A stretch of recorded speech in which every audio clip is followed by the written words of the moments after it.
Good morning, students. Let's see the second part of the anime, Lesson 4, Supplementary Reader, Class 12th, written by Perles Buck, presented by SK Jain, PGT English, JNB Katni, MP. Marriage. Sadao and Hana's marriage.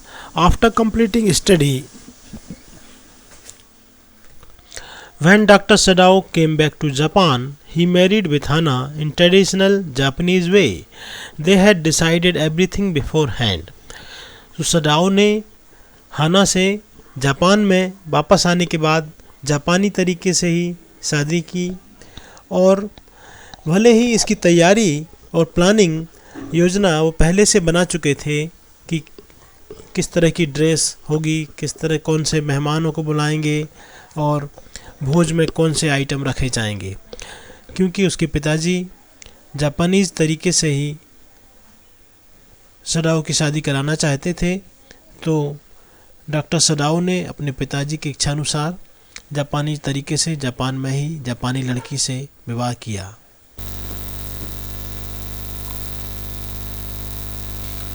You can see here a picture. The title is A Man at the Sea Beach. So in the beginning of the story, we have come to know that Dr. Sadao was standing outside his house near the railings. At that time, Hana came out and stood near Dr. Sadao.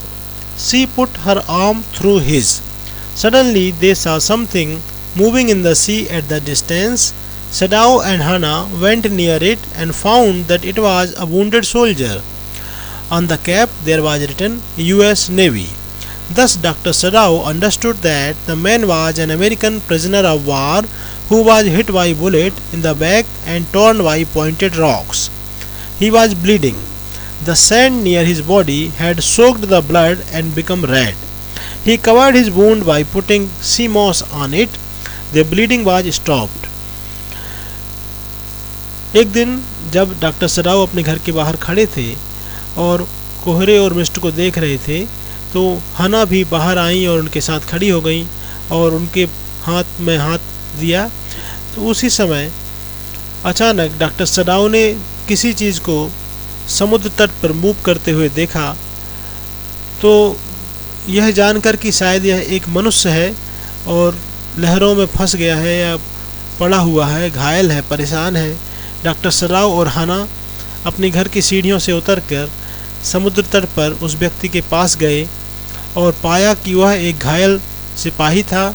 उसके cap को देखा तो उसमें लिखा था US navy, यानी कि वह अमेरिकन नौसेना का एक सिपाही था।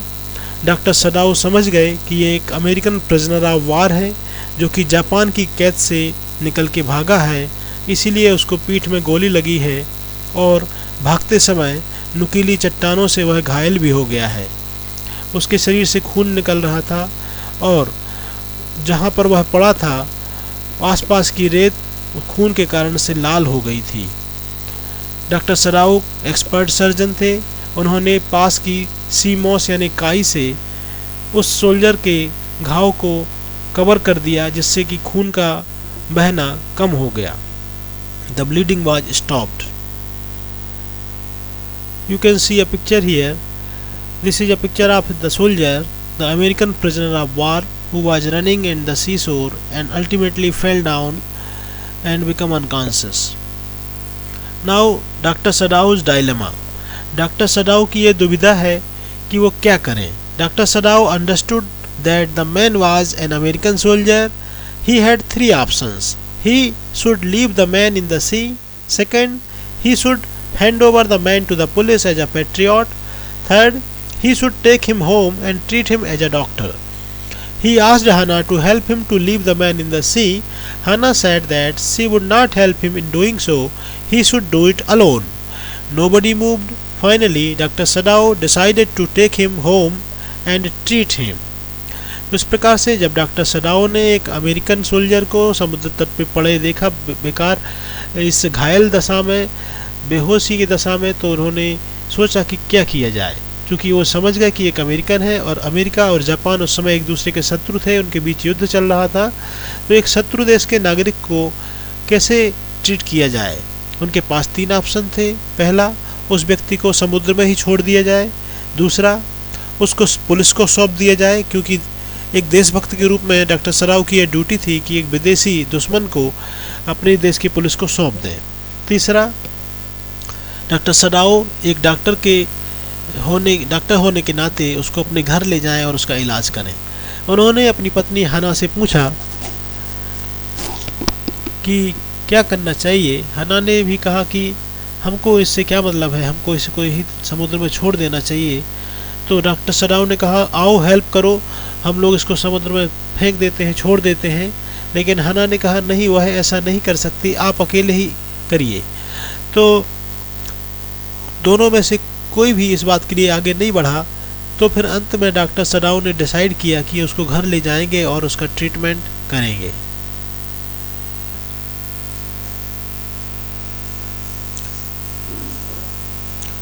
Bossing the soldier. Sadao and Hana decided to tell the servants that they would hand over the American to the police just after he gets well.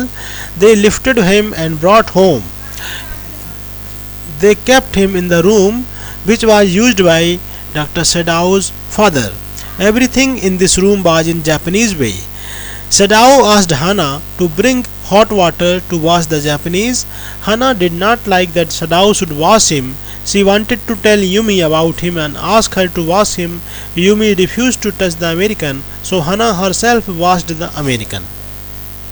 तो हना और सडाओ ने घर लाने के बाद जब वो अमेरिकन को घर ले आए तो ये तय किया कि उनको सर्वेंट्स को सब कुछ बता देना चाहिए, और ये भी कि उनका इरादा है कि इसका पहले इलाज करें, उसके बाद में उसको पुलिस को सौंप देंगे। और क्योंकि वह एक विदेशी है, एक शत्रु है, इसलिए उसको पुलिस में सौंपने के अलावा और कोई उनका विचार नहीं है।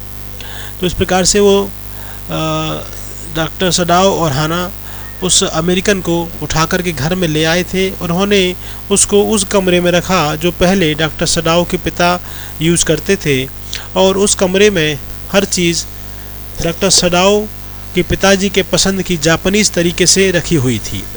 सडाओ ने हना से कहा कि गर्म पानी लाओ जिससे कि इस अमेरिकन को बास कर सकें, नहला सकें, क्योंकि इलाज करने से पहले उसको धुलाना ज़रूरी है, क्योंकि समुद्र तट पर पड़े हुए उसमें रेत और धूल गंदगी बहुत लगी है। हना डिड नॉट लाइक, हना को ये पसंद नहीं आया कि सडाओ, डॉक्टर सडाओ इतने बड़े सर्जन एक दुश्मन देश के नागरिक को बास करें। उसने सोचा कि यूमी से कहेगी और यूमी उसको बास कर देगी, लेकिन यूमी जो सर्वेंट थी, मेड सर्वेंट थी, उसने मना कर दिया। तो अल्टीमेटली हना को ही वास करना पड़ा।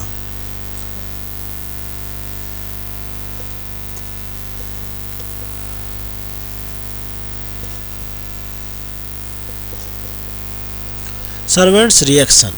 Hana told Yumi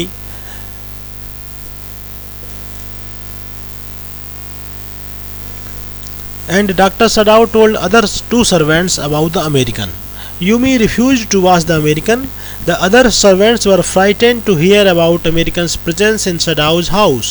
The old gardener said that the white man must die. First he was shot by bullet, then the sea caught him and wounded him with her rocks. If the master heals him, they will take revenge on us. तो जब doctor Sadao ने अपने servants को बताया तो servants को ये बात अच्छी नहीं लगी कि एक अमेरिकन को, एक दुश्मन को, एनिमी को अपने घर में लाके ट्रीटमेंट कर रहे हैं। ओल्ड गार्डनर जो कि ट्रेडिशनल जापानीज़ पर्सन था, उसने कहा कि डॉक्टर सडाओ को उस व्यक्ति को ठीक नहीं करना चाहिए, क्योंकि पहले तो रॉक ने उसको घायल किया और बुलेट ने उसको घायल किया। जब नेचर उसको मारने पे तुली है तो आप इसको क्यों बचा रहे हैं? आप ठीक नहीं कर रहे हैं। ऐसा करके आप नेचर के खिलाफ काम कर रहे हैं और नेचर इसका बदला लेगी। इस प्रकार से ये सेकंड पार्ट समाप्त हुआ। We shall complete the lesson in the third part. Thank you very much.